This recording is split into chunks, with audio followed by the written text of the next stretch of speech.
Vermont Senator Bernie Sanders used tax day yesterday to release 10 years worth of tax returns. Sanders joins several other Democratic candidates in releasing the information. California Senator Kamala Harris released 15 years of filings, more than any other candidate. CBS News political correspondent Ed O'Keefe took a closer look at Sanders' taxes. So if anyone thinks that I should apologize for writing a best-selling book, I'm sorry, I'm not going to do it. During a Fox News town hall last night, Senator Bernie Sanders defended his earnings and insisted he does not attack the wealthy. It's not vilifying to say that people have a whole lot of money, in some cases billions of dollars of wealth. They should pay their fair share of taxes. But during his 2016 campaign, he frequently targeted wealthy Americans. There are millionaires and billionaires out there that are pouring huge amounts of money into the political process. Sanders and his wife Jane had an adjusted gross income of about $561,000 in 2018, paying a 26% effective tax rate. But in 2017, they reported earning a little more than $1.1 million from sales of his 2016 book, Our Revolution. I paid the taxes that I owe. And by the way, why don't you got Donald Trump up here and ask him how much he pays in taxes? During the last campaign, Sanders released his 2014 tax returns and said he would release more if he earned the nomination. This time, Sanders said he would release several years of his taxes, but had continued to delay the release. We asked the senator about it last week. There isn't something in those returns that's going to make your supporters unhappy, Yeah, my trillions of dollars investment in Saudi Arabia and Russia. You got it, Ed. Right here. You got it on CBS. And Ed O'Keefe joins me now from Washington. Did you find that Saudi Arabian investment there, Ed? No, we didn't. All right. I wanted to play a clip from Sanders' Fox News town hall where he is asked about one of his central proposals, Medicare for all. Let's listen. Yeah. I want to ask the audience a question. If you could raise your hand here. A show of hands of how many people get their insurance from work, private insurance, right now. How many get it from private insurance? Okay, now of those, how many are willing to transition to what the senator says, a government-run system? There's 180 million people on private insurance. All right, let's deal with that, Brett. And fair question. They Brett? would be lost, right? Well, to your Brett, system. Fair Okay. question. Okay. Good question. Good, thank and you. I know it's what the right wing throws out, so let me answer it. All right? Millions of people every single year lose their health insurance. You know why? They get fired or they quit and they go to another employer. I was the mayor for 8 years. You know what I did, what probably every mayor in America does, is you look around for the best insurance program, the most cost-effective insurance. You change insurance. Every year, millions of workers wake up in the morning and their employer has changed the insurance that they have. Maybe they like the doctors. People are nodding their heads. Okay, so this is not new. Every year. Now, what we're talking about actually is stability. That when you have a Medicare for all, it is there now and it will be there in the future. So, Ed, were you surprised by the response here? I mean, this is Fox News. This is, but it wasn't a room full of Fox News viewers. It was a mix. It was Democrats, Republicans, independents, and some self-declared Democratic socialists, at least according to the moderators, who at one point made that clear, that it was a mixed room. What was more fascinating, perhaps, is that he had the time and space to actually make those comments uninterrupted, essentially, and in front of a friendly crowd on a network that doesn't normally discuss those issues, at least not the way that Sanders would like. So notable that he was able to do that, and likely a sign of things to come. I would suspect soon we will see other Democrats consent to similar exchanges, because even if it goes south for them, they could then just turn around and accuse the they could accuse Fox, the Trump-loving network, as Democrats would tell you, of turning on them, right. And it could potentially help them out. Well, DNC Chair Tom Perez has maintained that the party will not hold a debate on Fox News. But do you think after watching that town hall, there may be a message being sent to other Democratic candidates that they should rethink that and appear on the conservative network? Well, he has said he has no issue with candidates appearing on their own on the network. What he doesn't want to do is have that network host an actual debate, because there'd be concerns about balance and fairness. But he says, look, if a candidate decides on their own that they want to go there and take their message to that audience, by all means they should. What we might see if other candidates start to do this and have equally successful appearances is perhaps a rethinking of the current ban on the network hosting a debate. And I should think that that's part of why they're so eager to have individual sessions with the candidates to demonstrate that they are giving them a fair shake. Right. Now, meanwhile, the New York Times has a story out today about how the Democratic Party donors and party officials are, quote, growing more alarmed about Bernie Sanders' place in this race. What exactly is their concern, Ed? They remember how things went 4 years ago, and they don't want to see it happen again. And remember that, Sanders espouses a series of proposals and beliefs that are far more liberal than many Democrats think the party should be. And they're of the belief that you have to have a more centrist or center-left message in order to appeal to a wide enough group of people. That's Joe Biden's argument. That's the argument of people like Mayor Pete Buttigieg.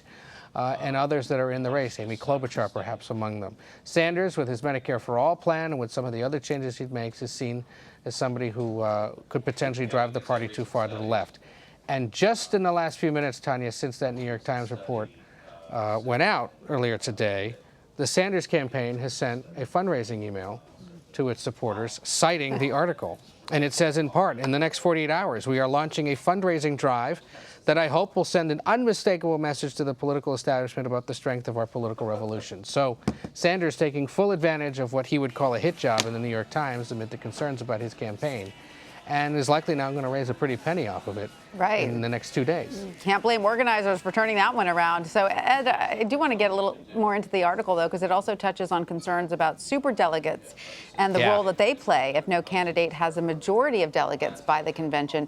Give us a little primer, if you will, on how the Democratic Party's rules have changed since 2016. Well, a few things to keep in mind. As we go through the primary states and the caucuses, any candidate that gets at least 15% of the vote in a state will get delegates. Delegates are awarded proportionally by Democrats. Republicans do it winner take all.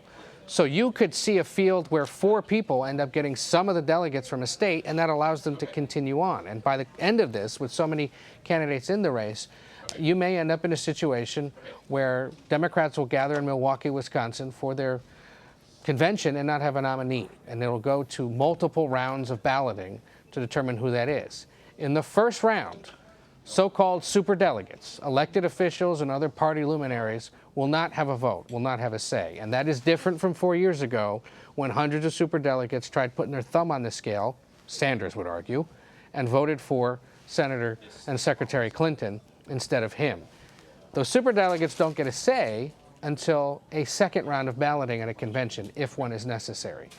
And that is the great fear that now some Democrats have, is that Sanders and maybe a collection of others head into Milwaukee with no clear apparent front runner, and there's going to have to be multiple rounds of votes and accusations that superdelegates in the later rounds put their thumb on the scale in favor of one person or another. These are the nightmare scenarios that people like me and members of the political unit will dream about in the next year.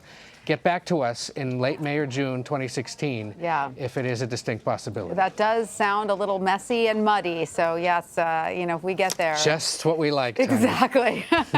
So, Ed, in addition to yesterday being tax day, it was also the Federal Election Commission's first quarter filing deadline, meaning we got official fundraising totals from most every candidate in the race. So, who is doing well and who should be concerned? Well, Bernie Sanders is doing well. He raised more than $18 million in the first quarter. This is, again, why many Democrats are concerned. Kamala Harris is in second place with about $12 million raised. Beto O'Rourke had raised about $9 million. Bringing up the rear, it's people like Julian Castro, who for some reason was only able to raise about $1 million in change in the first quarter, despite the fact that he was the first major name to jump into the race. The first guy to jump into the race is a guy named John Delaney, the former congressman from Maryland, who loaned himself $11 million, but was only able to raise about $465,000 from supporters. So shows that getting in early doesn't necessarily mean you're going to be able to raise money. On the flip side, though, the president raised more than $30 million in the quarter, so he's keeping pace and demonstrating that there is grassroots and plenty of financial support for him, despite the contested nature of the Democratic race. Yeah, absolutely. Do you think, though, Ed, that some of the Democrats are hamstringing themselves by not taking corporate money? No, not necessarily, because the argument is that you can go back to your tens of thousands of grassroots donors multiple times until they hit that $2,800 limit. Right. But if you have a universe of people who only cut you $2,800 checks, that's the limit that you can raise from one person during the primary, you're going to hit your ceiling faster. That's a problem that we've seen in the past, and it's one that all these Democrats are looking to avoid. So there is an incentive to go out and find as many people as possible who are willing to give you small amounts, $200 or less, because they can come back to you over the course of the campaign. People like Sanders, Beto O'Rourke, Kamala Harris are doing pretty good at that.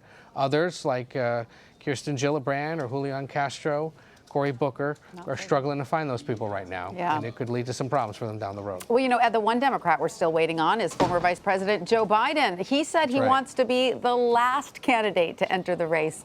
Why is that? What's that strategy? Well, he said this to us about 10 days ago now, where he just figured that he would wait. And look, he has every reason to.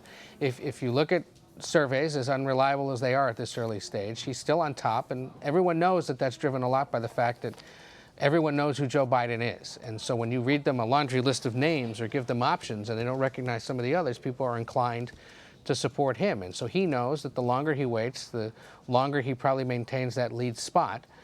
And he also believes, his people will tell you, that he will have sufficient financial support early on to get him started, and then we'll have to build out a network of those small dollar donors that other Democrats have. But he's never had to campaign or fundraise that way, and it'll be a real early test for him and whether or not he's able to put something together that has staying power. We still anticipate that he will announce his plans at some point shortly after Easter next week. What do you know about a Stanich campaign ad? Anything? So this was that ad that was apparently filmed over the weekend in Miami, or in South Florida, which one associate of the former vice president called a hot mess, because it was apparently a situation where people were gathered to shoot a Spanish language advertisement, either for his campaign or for a super PAC. People leaked photos of the filming of the ad, despite non-disclosure agreements that ordered them not to. And so now we know that it was being done, and we know that it was being done to target Latino Spanish-speaking voters.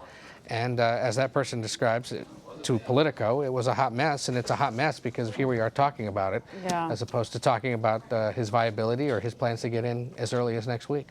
All right. Well, Ed O'Keefe. Whenever it airs, we'll see how messy it really was. We'll see. Was he speaking Spanish in the video? Not him. It's other people who were in it on his behalf. But Right. I don't think we'll see him speaking Spanish, which is probably a good thing. I remember when Mayor Bloomberg would make a valiant effort to do that. Exactly. El Bloombito. That's right. All right. Ed O'Keefe, we thank you so much for your insight. Take care.